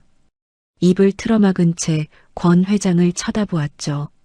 죽은 남편 승우 역시 그 희귀한 혈액형이었기 때문입니다. 의사는 권 회장을 진정시키며 말했습니다. 회장님, 병원에서 직접 수혈하는 건 법적으로 안 됩니다. 당장 근처 헌혈의 집으로 가셔서 지정 헌혈 절차를 밟아주세요. 거기서 뽑은 피를 혈액원으로 보내야 저희가 받을 수 있습니다. 권 회장은 곧장 병원을 뛰어나갔습니다. 은주도 그 뒤를 따랐죠. 헌혈의 집에서 초조한 기다림 끝에 모든 절차를 마친 두 사람은 서둘러 병원으로 발길을 재촉했습니다. 다시 차에 올라탄 그들 사이에는 무거울 정도로 깊은 침묵만이 흘렀습니다. 조수석에 앉은 은주는 창밖만 바라보았어요. 하지만 머릿속은 온통 권 회장의 혈액형 생각뿐이었습니다. 권 회장은 신호를 기다리며 은주의 떨리는 손을 슬쩍 곁눈질했습니다. 그는 낮고 부드러운 목소리로 입을 열었습니다. 너무 걱정 마세요. 마침 제가 같은 혈액형이라니 정말 다행이지 뭡니까? 샛별이도 곧 기운 차릴 테니까 너무 마음 졸이지 마세요. 그 목소리를 듣는 순간 은주는 남편과의 기억이 선명하게 떠올랐습니다. 처자일을 임신했을 때 남편 승우가 은주의 손을 꼭 잡으며 했던 말이 있었죠. 무슨 일이 있어도 내가 당신이랑 애들 지킬게. 지금 곁에 있는 권 회장의 얼굴 위로 남편의 모습이 겹쳐 보였습니다. 권 회장은 차 안의 정적을 깨고 다시 물었습니다. 아까 병원에서 내 혈액형 듣고 왜 그렇게 놀라셨습니까? 남편분도 혹시 같은 혈액형이었나요? 은주는 간신히 고개를 끄덕이며 대답했죠. 네. 아주 희귀한 피였는데 회장님이랑 똑같았어요. 권 회장은 그 말을 듣고 아무런 대꾸도 하지 않았습니다. 그저 묵묵히 핸들을 잡은 손에 힘을 줄 뿐이었죠. 권 회장의 지정 헌혈로 긴급 확보된 혈액이 샛별의 몸속으로 천천히 스며들기 시작했습니다. 링거줄을 타고 흐르는 붉은 피를 지켜보며 권 회장은 그제야 깊은 안도의 한숨을 내쉬었습니다. 그때 정신을 차린 샛별이 힘없는 목소리로 말했습니다. 회장님, 고맙습니다. 그 한마디에 권 회장은 왠지 모를 뜨거운 감정이 울컥 치밀어 올랐습니다. 가슴 한구석이 찌릿하고 아파와서 더는 병실에 서 있을 수가 없었죠. 권 회장은 병실 밖으로 걸어 나갔습니다. 복도 끝 아무도 없는 곳에 멈춰 선 권 회장은 가슴을 부여잡았습니다. 그리고 자신도 모르게 뺨을 타고 흐르는 눈물을 닦아냈습니다. 왜 눈물이 나는지, 이 아이가 왜 이렇게 가슴에 박히는지 알 수 없었지만 눈물은 멈추지 않았습니다. 권 회장은 마음을 추스르고 혼자 집으로 돌아왔습니다. 현관에 들어서자 정 집사가 기다렸다는 듯 다가왔습니다. 회장님, 드릴 말씀이 있습니다. 사모님 주머니에서 나온 사진인데 사모님이 주무시는 것 같아 회장님께 드립니다. 정 집사가 건넨 사진을 받아든 권 회장의 눈빛이 날카롭게 변했습니다. 사진 속 아이는 누가 봐도 어린 시절의 자신이었죠. 권 회장은 사진을 손에 꽉 쥔 채 혜영의 방으로 향했습니다. 권 회장은 자고 있는 혜영을 흔들어 깨웠습니다. 혜영아, 일어나봐. 이거 설명해. 잠에서 깬 혜영은 눈을 비비다 권 회장의 손에 들린 사진을 보고 소스라치게 놀랐습니다. 하지만 이내 미소를 지어 보였죠. 어머 여보, 그걸 찾았네요? 사실 얼마 전에 당신 아버님 밑에서 일하셨던 분께 연락이 왔었어요. 이사 가려고 짐 정리를 하다가 옛날 서류 뭉치에서 이 사진을 발견했다고 당신에게 꼭 전해주고 싶다면서요. 예쁜 액자에 넣어서 깜짝 선물하려고 주머니에 넣어둔 건데. 정말 다행이죠. 어릴 적 사진이 하나도 안 남았잖아요. 혜영은 오히려 안도하는 척하며 권 회장의 팔을 붙잡았지만 권 회장은 혜영의 손을 뿌리쳤습니다. 아버님 밑에서 일하던 사람? 그런데 왜 아까 거실에서는 사진 한 장 없다고 잡아댔지? 나를 속이면서까지 이 사진을 숨긴 진짜 이유가 뭐야? 혜영은 금세 눈시울을 붉혔습니다. 여보, 나라고 왜 바로 안 보여주고 싶었겠어요. 그런데 이거 보면 또 돌아가신 부모님 생각에 당신이 무너질까봐 겁이 났단 말이에요. 의사 선생님도 당신 충격받으면 안 된다고 신신당부했잖아요. 나는 당신이 또 아플까봐. 혜영은 눈물을 닦았지만 권 회장은 그런 혜영을 싸늘하게 내려다보았습니다. 마지막으로 딱 한 번만 더 묻지. 이 사진 대체 어디서 났어? 내가 직접 사람 풀어서 알아내기 시작하면 그때는 당신도 감당 못할 거야. 알겠어? 권 회장이 더 강하게 다그쳤지만 혜영은 끝까지 고개를 저었습니다. 정말이에요, 여보. 내 진심을 그렇게 몰라줘요? 권 회장은 더는 혜영과 대화가 통하지 않는다는 것을 깨달았습니다. 사진을 챙겨 방을 나왔습니다. 혜영의 변명 뒤에 거대한 진실이 숨겨져 있다는 확신이 들었죠.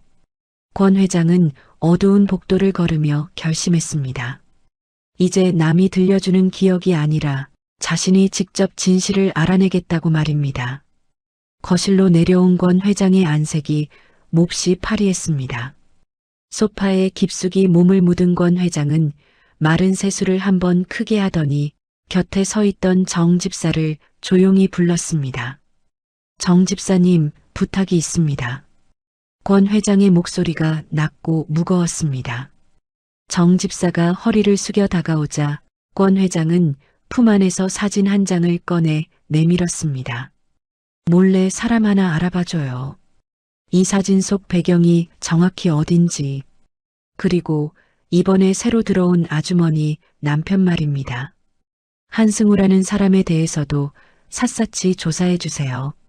정 집사는 사진을 받아들며 고개를 끄덕였습니다. 저녁 식사 시간이 되었습니다. 식탁 위에는 정갈한 음식들이 차려졌지만 권 회장과 혜영 사이에는 차가운 정적만이 감돌았습니다. 숟가락과 그릇이 부딪히는 달그락 소리조차 조심스러울 정도였지요. 혜영은 아무 일도 없었다는 듯 미소를 지으며 권 회장의 접시에 반찬을 올려주었습니다. 여보, 이것 좀 먹어봐요. 당신 요즘 기운 없어 보여서 특별히 신경 썼어요.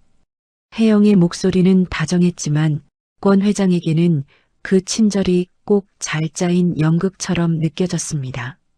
권 회장의 창백한 얼굴과 웃고는 있지만 어딘지 모르게 불안해 보이는 혜영의 눈빛. 그 모습을 보며 은주는 이 집안에 심상치 않은 폭풍이 몰아치고 있음을 느꼈습니다. 밤이 깊었습니다.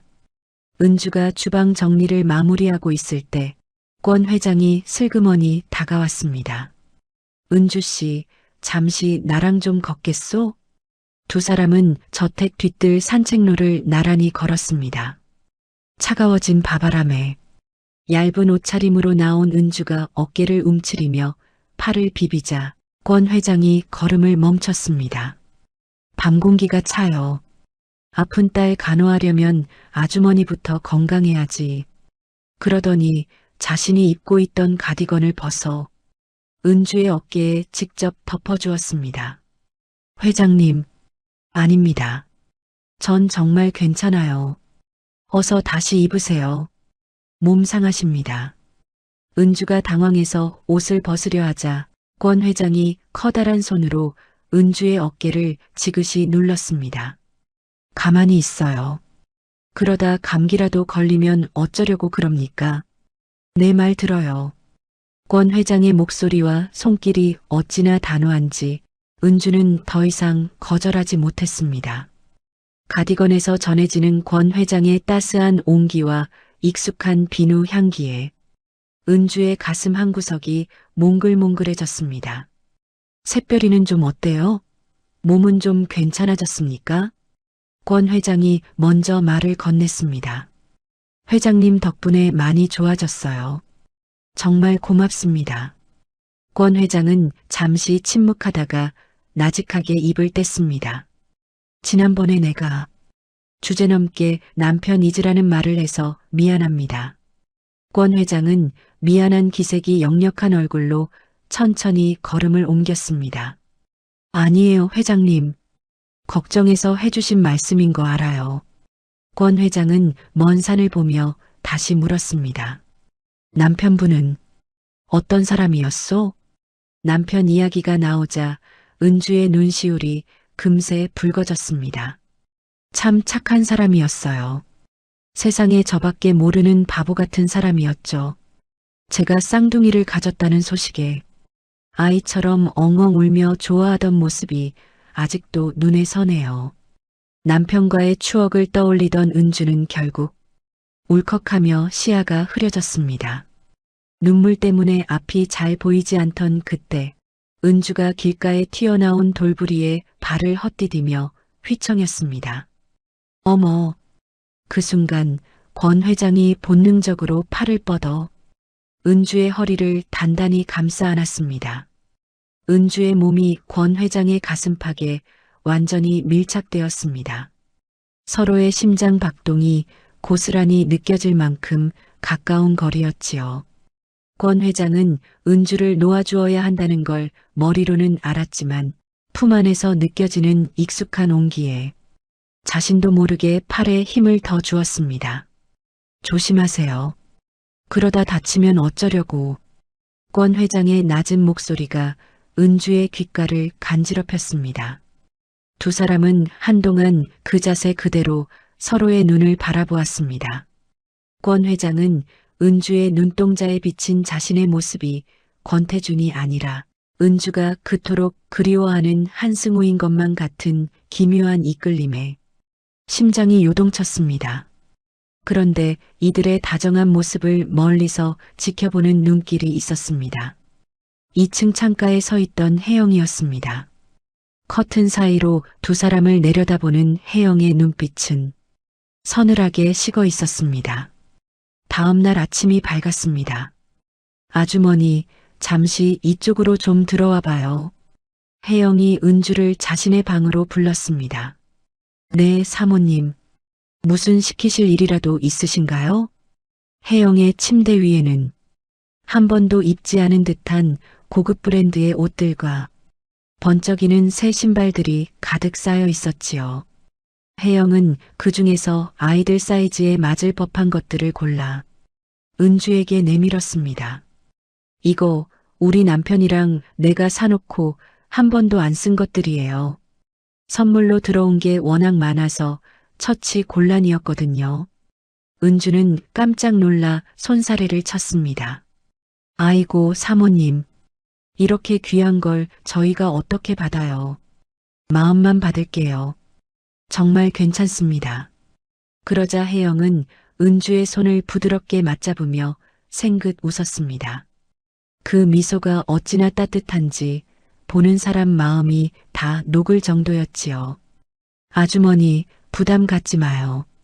버리자니 아깝고 누구 주자니 마땅치 않았는데 태양이랑 샛별이를 보니까 꼭 제 아이들 같아서 그래요. 엄마 마음은 다 똑같은 거잖아요. 좋은 거 입히고 싶은 그 마음요. 혜영의 진심 어린 호의에 은주는 가슴이 뭉클해졌습니다. 한편으로는 이렇게 착한 여자가 남편의 곁을 지키고 있다는 사실에 가슴 한구석이 아릿하게 저려왔습니다. 차 좀 마셔요. 향이 참 좋죠? 혜영은 은주에게 차를 한 잔 따라주었습니다. 그러더니 슬그머니 몸을 은주 쪽으로 기울였습니다. 그런데 아주머니, 우리 남편이 아주머니랑 산책하는 게 꽤 즐거웠나 봐요. 나한테 아주머니 칭찬을 얼마나 하던지 몰라요. 은주는 찻잔을 들여다 말고 멈칫했습니다. 오해는 하지 말아요. 우리 남편은 워낙 동정심이 많은 사람이라서요. 길가에 버려진 가여운 강아지만 봐도 눈을 못 떼고 마음 아파하거든요. 아마 아주머니를 보는 눈빛도 딱 그 정도일 거예요. 그러니까 아주머니도 괜한 기대 같은 건 안 하는 게 좋겠죠? 은주는 손이 덜덜 떨려 찻잔을 입에 가져갈 수조차 없었습니다. 혜영은 그런 은주의 반응이 만족스러운 듯 다시 웃으며 차를 한 모금 마셨습니다. 도심 한복판 권 회장 회사 집무실의 공기는 얼음장처럼 차가웠습니다. 회장님, 사진 속 배경을 샅샅이 대조해 본 결과가 나왔습니다. 넓은 책상 앞에 앉은 권 회장은 미동도 없이 정 집사가 가져온 서류 봉투를 응시했습니다. 그래요. 어디였습니까? 양평입니까? 태준의 물음에 정 집사가 서류의 한 지점을 가리키며 대답했습니다. 아닙니다. 서울입니다. 성북구의 한 초등학교 앞이었습니다. 태준의 눈동자가 잘게 떨렸습니다. 서울, 성북구라고요? 네, 회장님. 지금은 재개발되어 흔적도 없이 사라진 곳입니다. 하지만 40년 전의 풍경을 기록한 자료들과 대조해 보니 완벽하게 일치했습니다. 권 회장은 아무 말 없이 입술을 굳게 다물었습니다. 사진 속 배경이 서울이라는 것은 자신이 권태준인 것이 확실하다는 증거였지요. 그런데 이상하게도 마음 한구석이 돌덩이를 얹은 듯 무거워졌습니다. 정 집사는 서류 한 장을 더 내밀었습니다. 이번에는 조금 더 두툼하고 낡은 서류였습니다. 그리고 조사하신 한승우라는 인물에 대한 기록도 찾았습니다. 정 집사는 잠시 말을 멈추고 권 회장의 안색을 살폈고 권 회장이 계속하라는 신호를 보냈습니다. 한승우 씨는 17년 전 큰 교통사고로 사망한 것으로 처리되어 있습니다. 사망했다고요? 권 회장의 목소리가 힘없이 갈라졌습니다. 정 집사는 고개를 깊게 숙이며 설명을 이어갔습니다. 당시 사고가 너무 참혹했습니다. 차량 화재로 인해 시신 훼손이 심해서 지문 채취조차 불가능했다고 합니다. 태준이 책상 위로 몸을 바짝 기울였습니다. 잠깐만요, 정 집사. 지문도 대조할 수 없을 만큼 훼손이 심했다면서 그 시신이 한승우라는 걸 어떻게 그렇게 단정 지은 겁니까? 혹시라도 다른 사람일 가능성은 전혀 없었느냐는 말입니다. 정 집사는 서류 더미에서 낡은 사진 한 장을 가리켰습니다. 유일하게 남은 가죽 지갑 안의 신분증과 부인 사진 한 장 때문에 그 시신이 한승우 씨인 것으로 확정된 것이지요. 정 집사는 한승우의 옛날 운전면허증 복사본을 권 회장 바로 앞에 놓아주었습니다. 권 회장은 사진 속 남자의 얼굴을 보는 순간 권 회장은 심장이 멎는 것 같았습니다. 빛바랜 흑백 사진 속의 남자는 지금의 자신보다 훨씬 젊었습니다. 이 눈매, 이 코. 권 회장은 떨리는 손가락으로 사진 속 남자의 얼굴을 더듬었습니다. 거울 속의 자신과 판박이었습니다. 세상에 나랑 이렇게 닮은 사람이 있다고? 권 회장은 면허증 속 남자의 얼굴을 멍하니 내려다보았습니다. 머릿속이 엉망진창으로 뒤엉켰지요. 사진 속 배경은 분명 자신이 권태준이라고 증명하고 있는데 사진 속 남자의 얼굴은 자꾸만 자신이 한승우라고 목 놓아 외치는 것만 같았거든요. 갑자기 머리를 송곳으로 찌르는 듯한 통증이 밀려왔습니다. 책상 서랍을 급하게 뒤져 평소 먹던 약병을 꺼냈습니다. 뚜껑을 열어 약을 입안에 털어 넣으려던 찰나 알 수 없는 위화감에 손이 그대로 굳어버렸습니다. 오늘따라 약병 겉면이 조금 이상해 보였죠. 혜영이 직접 두통약이라고 써서 붙여둔 손글씨 스티커가 끝부분부터 살짝 들떠 있었거든요. 권 회장은 무심코 그 스티커 끝을 잡고 천천히 떼어냈습니다. 그러자 스티커 아래 숨겨져 있던 제약회사의 원래 라벨이 모습을 드러냈습니다.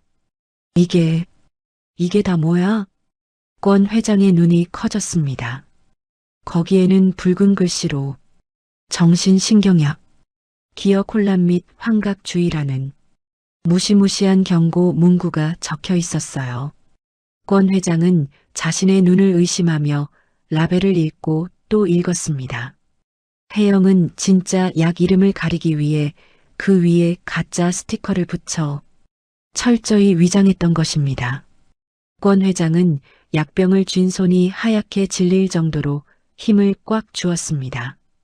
온몸의 피가 거꾸로 솟는 기분이었어요. 혜영아, 내가 어떻게 17년이라는 긴 세월 동안 지극정성으로 자신을 챙기던 아내가 건네던 다정한 위로가 사실은 자신의 정신을 갉아먹는 독이었다는 사실에 가슴이 갈기갈기 찢어지는 것 같았습니다. 권 회장은 도망치듯 회사를 빠져나와 집으로 향했습니다. 저택 대문을 들어서자마자 고요한 마당을 가득 채운 아이들의 웃음소리가 들려왔습니다. 태양이와 샛별이가 해맑은 얼굴로 캐치볼을 하고 있었지요. 회장님, 다녀오셨어요. 아이들이 권 회장을 발견하고는 환하게 웃으며 달려왔습니다. 평소라면 인자하게 웃어주었겠지만 지금 권 회장의 가슴 속엔 지옥 같은 폭풍이 몰아치고 있었습니다.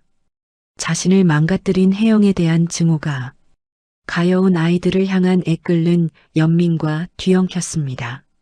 진실은 아직 입 밖으로 내뱉기엔 너무 뜨겁고 위험했습니다. 권 회장은 벅차오르는 감정을 누르느라 숨을 크게 들이마셨습니다. 회장님, 어디 편찮으세요? 태양이가 고개를 갸우뚱하며 물었습니다. 아니다. 그래, 조심해서 놀 거라. 권 회장은 아이들의 해맑은 눈동자를 차마 마주보지 못했습니다. 그 눈을 보면 당장이라도 울어버릴 것만 같았거든요. 권 회장은 서둘러 집 안으로 발걸음을 옮겼습니다. 집으로 들어가는 권 회장의 뒷모습을 보며 태양이와 샛별이는 서로 얼굴을 쳐다보았습니다. 회장님, 오늘 좀 이상하시지? 응, 기운이 없어 보이셔. 아이들은 고개를 갸우뚱하더니 다시 공놀이를 시작했습니다. 권 회장의 발걸음은 2층에 있는 자신의 방이 아닌 지하로 향했습니다. 평소처럼 굳게 잠겨있던 창고 앞에 섰죠. 혜영이 가끔 혼자만의 시간이 필요하다며 들락거리던 그 비밀스러운 곳이었습니다. 문고리를 돌려봤지만 문은 꿈쩍도 하지 않았습니다. 권 회장은 옆에 놓인 무거운 장식품을 집어들고 문고리를 세게 내리쳤어요. 쾅, 쾅. 둔탁한 소리가 복도에 울려 퍼졌지만 육중한 문은 열릴 생각을 하지 않았습니다. 그때 정 집사가 언제 왔는지 조용히 다가와 열쇠 꾸러미를 내밀었습니다. 회장님, 이걸로 여시지요. 정 집사의 목소리는 차분했지만 눈빛에는 이미 모든 걸 알고 있다는 슬픔이 어려 있었습니다. 권 회장은 열쇠를 낚아채듯 받아들고 문을 열었어요. 기익. 문이 열리자 서늘한 지하 냉기와 함께 진한 향수 냄새가 코를 찔렀습니다. 혜영이 늘 쓰던 바로 그 향이었습니다. 방 안으로 들어선 권 회장은 그만 자리에 얼어붙었습니다. 벽면 가득 사진들이 빼곡하게 붙어 있었습니다. 자신의 어린 시절부터 교복을 입은 모습, 대학생 때의 늠름한 모습까지 마치 박물관처럼 전시되어 있었죠. 권 회장은 홀린 듯 벽으로 다가갔습니다. 그런데 사진을 한 장 한 장 뜯어보던 권 회장의 눈동자가 심하게 떨리기 시작했습니다. 가까이서 본 사진 속 남자는 자신과 소름 끼치게 닮았지만 분명 다른 사람이었습니다. 도무지 영문을 알 수 없는 상황에 머릿속이 하얘졌습니다. 방 한쪽 책상 위에는 서류 뭉치들이 산더미처럼 쌓여 있었습니다. 권 회장은 떨리는 손으로 서류 한 뭉치를 집어들었죠. 17년 전 자신도 모르는 사고 기록들이 빼곡하게 적혀 있었습니다. 그런데 그 서류들 사이에서 익숙해진 이름 하나가 권 회장의 눈에 박혔습니다. 한승우 사망 진단서. 숨이 턱 막히는 것 같았습니다. 사망 진단서 바로 옆에는 자신의 지문이 선명하게 찍힌 가짜 신분증과 서류들이 줄줄이 사탕처럼 엮여 있었거든요. 서류를 한 장씩 넘기기 시작했습니다. 그러다 어느 한 지점에서 손을 딱 멈췄습니다. 거기에는 누렇게 빛바랜 신문 기사 하나가 스크랩되어 있었습니다. 실종된 남편을 애타게 찾습니다라는 제목 아래 젊은 시절 은주의 간절한 인터뷰가 실려 있었죠. 기사 옆에는 더 기가 막힌 것이 놓여 있었습니다. 바로 권 회장 자신의 얼굴이 선명하게 박힌 실종 전단지였습니다. 이름 한승우, 17년 전 실종. 전단지에 적힌 굵은 글씨가 권 회장의 가슴을 후벼 팠습니다. 혜영은 남편을 잃고 피눈물을 흘리며 전국을 헤매던 은주의 고통을 이미 다 알고 있었던 겁니다. 권 회장은 주위를 둘러보았습니다. 이 방은 사랑하는 남편을 위한 방이 아니었습니다. 사고로 죽은 진짜 약혼자 권태준을 위해 만들어진 차가운 무덤이나 다름없었죠. 혜영은 진짜 약혼자 권태준이 죽자 그와 똑 닮은 한승우를 발견하고는 소름 끼치는 계획을 세웠습니다. 과거를 지운 한승우를 약혼자 권태준의 빈자리에 억지로 끼워 넣은 것이었습니다. 이건 사랑이 아니라 죽은 사람을 어떻게든 제 곁에 두려 했던 무서운 광기였죠. 권 회장은 눈시울이 붉게 달아오른 채 천천히 고개를 돌렸습니다. 그리고 곁에서 묵묵히 서 있던 정 집사를 뚫어지게 쳐다보았습니다. 정 집사 자네는 알고 있었나? 은주 씨와 저 쌍둥이들. 내 진짜 가족이 맞는 거지? 정 집사는 고개를 깊게 숙이며 대답했습니다. 태양궁과 마당에서 운동하시던 날부터 짐작하고 있었습니다. 회장님의 젊은 시절과 어찌 그리 판박이이신지. 사진 속 저 남자가 아니라 지금 제 앞에 계신 진짜 당신 말입니다. 권 회장은 다리에 힘이 풀려 책상 모서리를 겨우 붙잡았어요. 집사님, 눈은 못 속이는군. 맞아. 그런데 참 기가 막힌 건 내 머릿속은 여전히 안개가 낀 것처럼 뿌옇고 뭐 하나 떠올려 보려고 하면 머리를 칼로 베는 것처럼 아파. 그는 괴로운 듯 가슴을 퍽퍽 내리쳤습니다. 그런데 참 이상하지. 은주 씨를 볼 때마다, 그 아이들 목소리를 들을 때마다 심장이 터질 것처럼 아파. 내 머리는 기억 못해도 내 몸이, 내 핏줄이 먼저 반응하고 있어. 만약 그들이 정말 내 가족이라면 나는 지난 17년 동안 대체 무슨 짓을 하며 살아온 거냐? 권 회장의 절규 섞인 목소리가 지하 창고를 가득 채울 때였습니다. 태준 씨, 문가에서 들려온 가느다란 목소리에 권 회장은 고개를 천천히 돌렸습니다. 그곳에는 언제 왔는지 혜영이 창백한 얼굴로 서 있었습니다. 권 회장은 아무 말도 하지 않았습니다. 그저 핏발선 눈으로 혜영을 뚫어지게 노려볼 뿐이었죠. 창고 안에는 숨소리조차 들리지 않을 만큼 무거운 정적이 흘렀습니다. 혜영은 권 회장의 차가운 눈빛에 몸을 떨었습니다. 내가 어떻게 나한테 이럴 수 있어? 처음부터 날 노리고 접근한 거야? 작정하고 내 인생을, 내 삶을 통째로 훔쳐간 거냐고.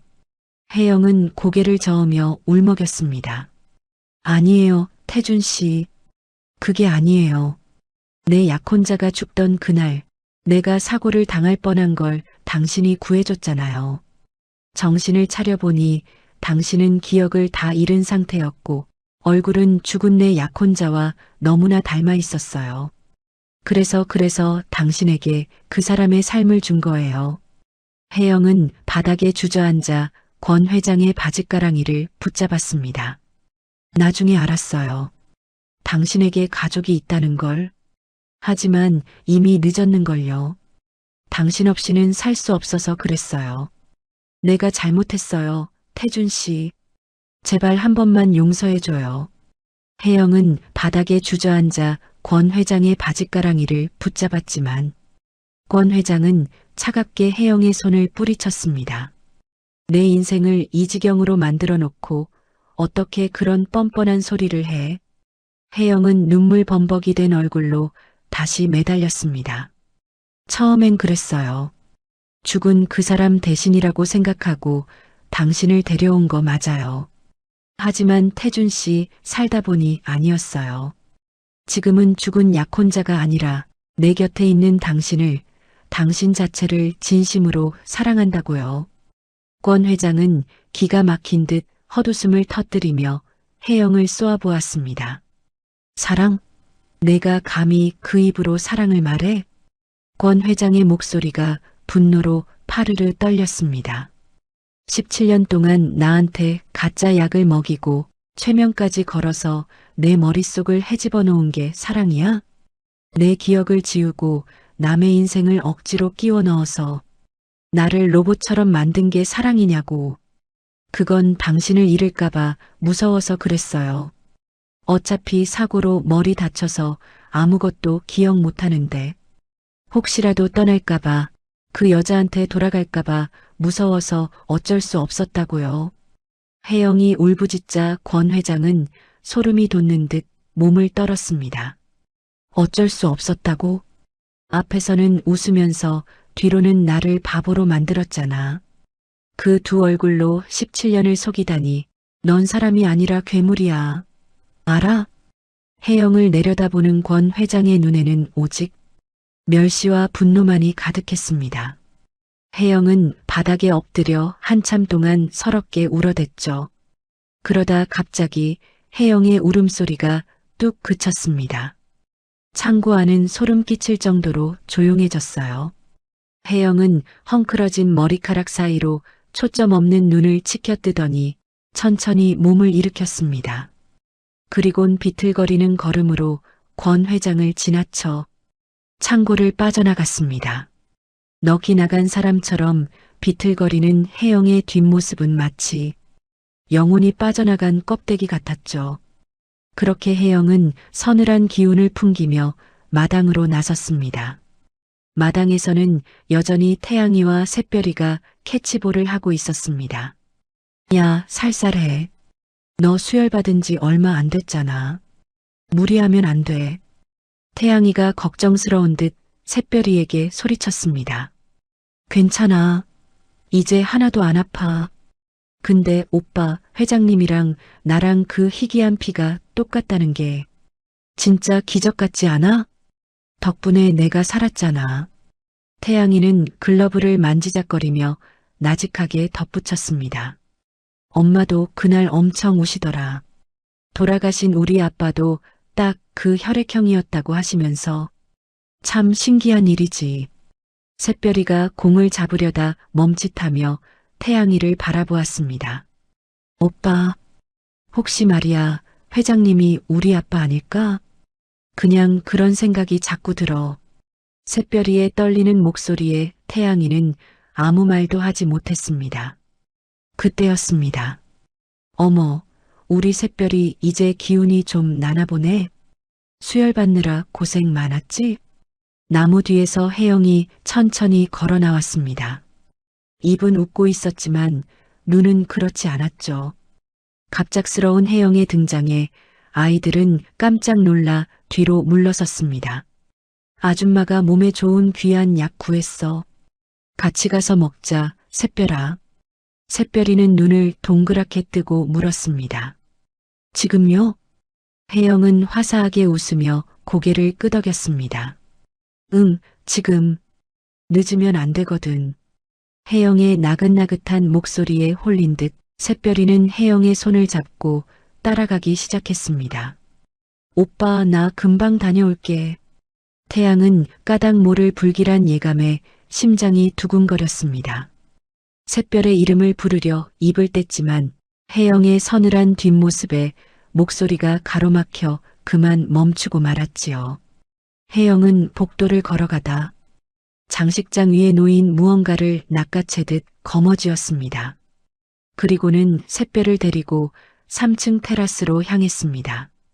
탁 트인 난간 앞에 서자 샛별이 겁에 질린 목소리로 물었습니다. 아줌마, 약은요? 여긴 아무것도 없잖아요.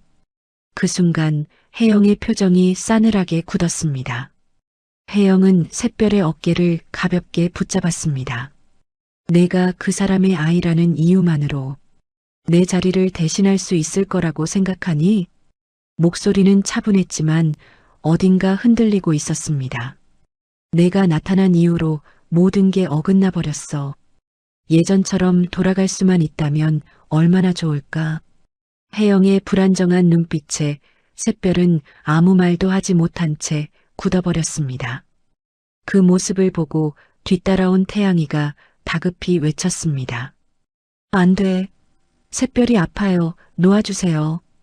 아이의 비명에 은주와 태준, 정 집사가 황급히 테라스로 달려왔습니다. 은주는 사색이 되어 무릎을 꿇고 애원했습니다. 사모님, 제발 부탁드려요. 아이는 아무 잘못 없잖아요. 모두 제 잘못이에요. 제가 아이들을 데리고 멀리 떠날게요. 제발 한 번만 자비를 베풀어 주세요. 하지만 은주의 절박한 호소에도 혜영은 웃음을 터뜨렸습니다. 자비, 내 17년을 무너뜨려 놓고 이제 와서 용서를 구해.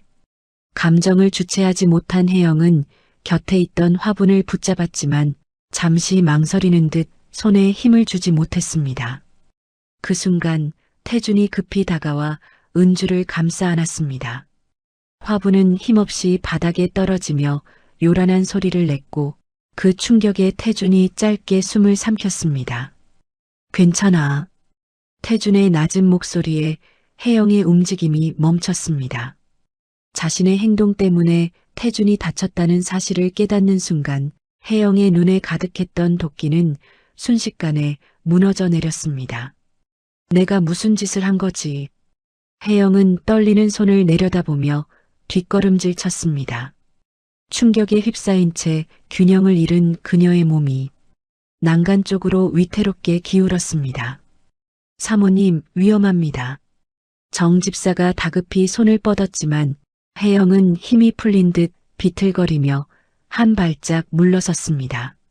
순간 균형을 잃은 그녀의 몸이 난간 쪽으로 기울었고 이내 아래로 자취를 감추고 말았습니다. 사모님, 정 집사의 다급한 외침과 함께 사람들이 한꺼번에 난간 쪽으로 달려갔습니다.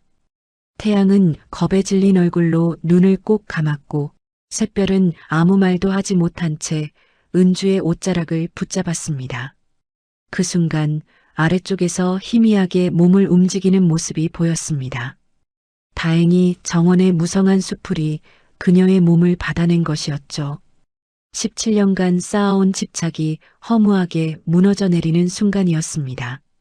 테라스 위 권 회장은 팔에서 느껴지는 날카로운 통증에 미간을 찌푸렸습니다.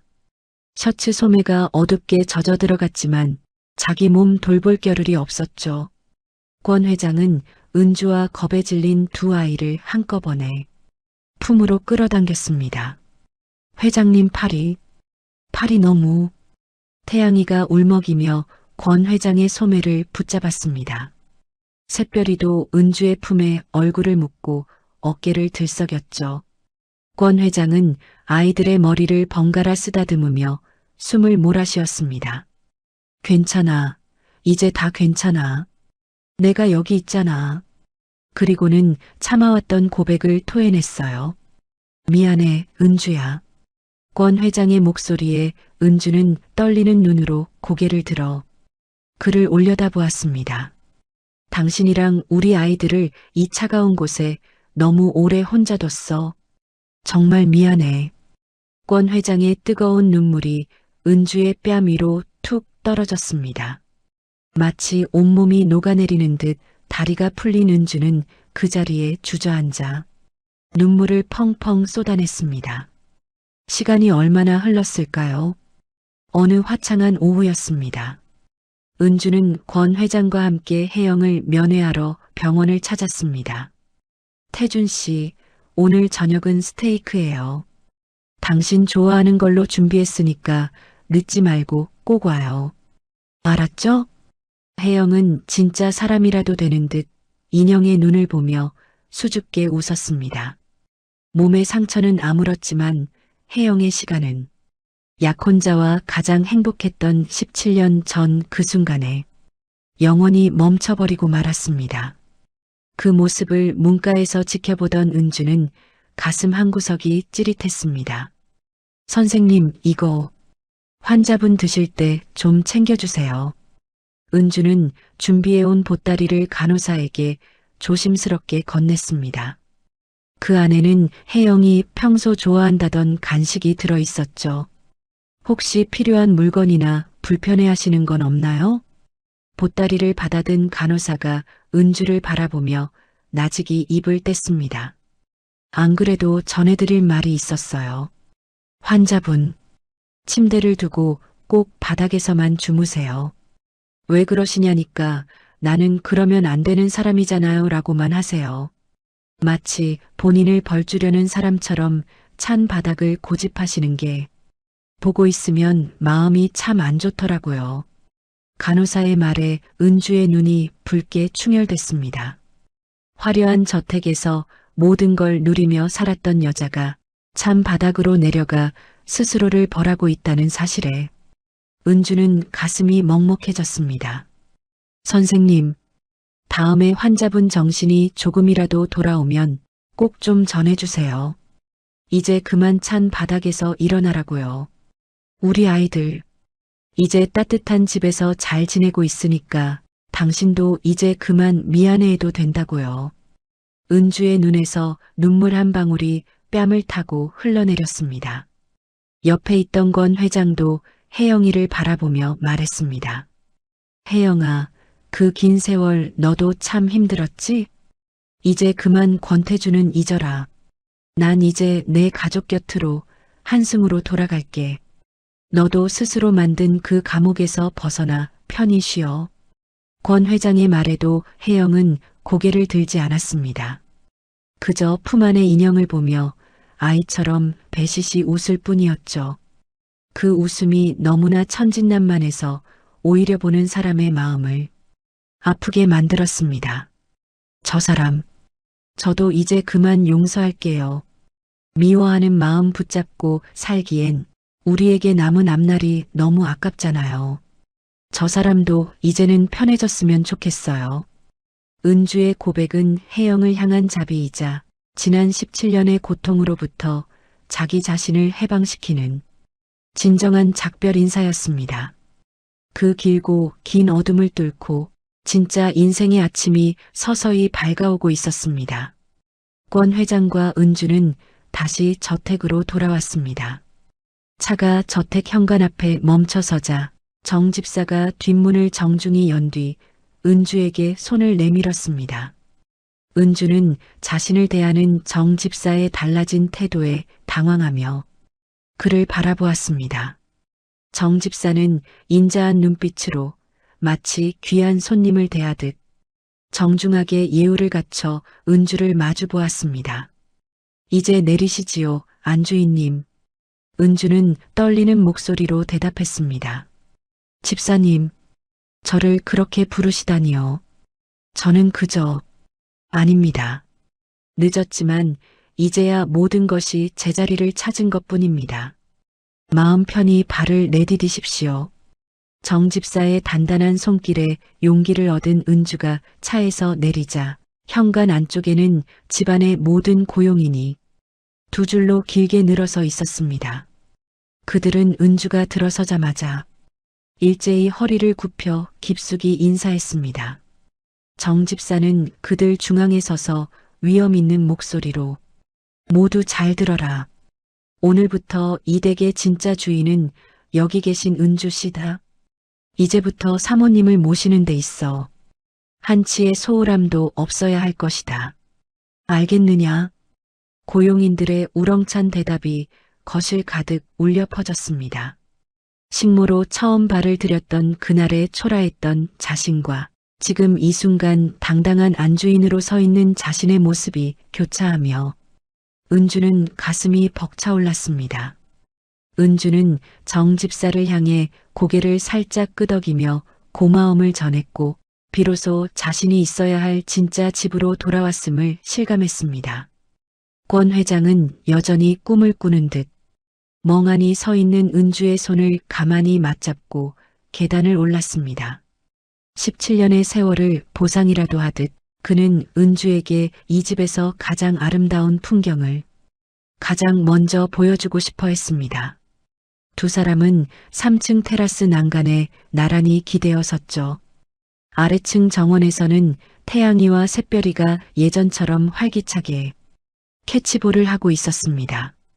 샛별아, 이번엔 좀 높게 던진다. 잘 잡아. 오빠, 나도 이제 잘 잡거든. 아이들의 맑은 웃음소리가 퍼져나갔습니다. 그 소리를 듣고 있으니 비로소 사람 사는 집 같다는 생각이 들었죠. 권 회장은 곁에 선 은주의 어깨를 따뜻하게 감싸 안았습니다. 그러고는 은주의 관자놀이에 부드럽게 입을 맞추며 속삭였습니다. 여보, 우리 예전에 그 좁은 단칸방 살 때 한 약속 기억나? 돈 많이 벌어서 우리 애들 뛰어놀 수 있는 마당 있는 집 꼭 사주겠다고 했잖아. 그 약속 지키는데 17년이나 걸렸네. 은주는 깜짝 놀라 입을 틀어막더니 눈물이 그렁그렁해진 얼굴로 권 회장을 올려다보았죠. 당신, 기억이 돌아온 거예요? 권 회장이 부드러운 미소를 지으며 고개를 끄덕였습니다. 어렴풋이 아주 조금씩 떠올라. 그 좁은 방에서 라면 하나 나눠 먹으면서도 우리 참 행복했잖아. 당신 뱃속에 우리 첫째 생겼다고 둘이 붙잡고 울고 웃던 그날. 그 소중한 순간들이 이제야 생각나고 있어. 권 회장은 은주의 젖은 눈가를 손가락으로 다정하게 닦아주었습니다. 그리고 그녀를 더 깊게 품으로 끌어당겨 안았습니다. 이 성 같은 집은 이제 가짜 권태준의 것이 아니야. 우리 가족의 진짜 집이야. 이제 그 누구도 우리를 여기서 쫓아낼 수 없어. 내가 가진 모든 힘을 다해서라도 당신과 우리 아이들의 웃음을 끝까지 지킬게. 사랑해, 은주야. 그 진심 어린 맹세에 은주는 권 회장의 가슴에 얼굴을 묻고 눈물을 터뜨렸습니다. 서러웠던 세월, 무서웠던 기억들이 그 눈물에 씻겨 내려가는 것 같았습니다. 그때 정원 아래에서 정적을 깨는 활기찬 외침이 들려왔습니다. 아빠, 언제까지 엄마랑만 거기 있을 거예요? 우리랑 야구 연습하기로 했잖아요. 태양이가 야구 글러브를 머리 위로 흔들며 크게 소리쳤습니다. 그 곁에서 샛별이도 폴짝폴짝 뛰며 손을 흔들었죠. 17년 만에 처음으로 들어보는 가슴 시리도록 듣고 싶었던 아빠라는 부름이었습니다. 권 회장의 눈동자가 떨렸습니다. 권 회장은 테라스 난간 너머로 몸을 내밀어 아이들을 향해 환하게 웃어 보였습니다. 그래, 이 녀석들아. 아빠가 지금 당장 내려간다. 태양이 너 오늘 아빠 공 제대로 못 받으면 저녁밥 없다. 17년이라는 긴 세월을 돌고 돌아 마침내 제자리를 찾은 내 가족의 머리 위로 따사로운 햇살이 축복처럼 쏟아지고 있었습니다. 이제 더 이상 숨길 것도 두려워할 것도 없는 진짜 인생이 시작된 것이었습니다. 17년 만에 다시 만난 남편이 나를 알아보지 못하고 재벌 회장이 되어 다른 여자의 곁에 서 있다면 여러분은 어떠셨을까요? 이야기를 댓글로 들려주세요. 해뜰 날이라고 남겨주시면 여러분의 삶에도 긴 어둠 끝에 반드시 눈부신 해뜰 날이 찾아오길 마음을 다해 기도하겠습니다. 은주 씨의 진심이 가족을 다시 하나로 묶어준 것처럼 여러분의 좋아요와 구독은 저에게 큰 힘과 격려가 됩니다. 대본을 수십 번 고쳐 쓰면서 어떻게 하면 여러분께 더 큰 감동을 드릴 수 있을까 고민이 많았습니다. 부족한 제 영상이 여러분께 작은 위로가 되었다면 그보다 더 큰 보람은 없을 것 같습니다. 오늘도 시청해 주셔서 감사합니다.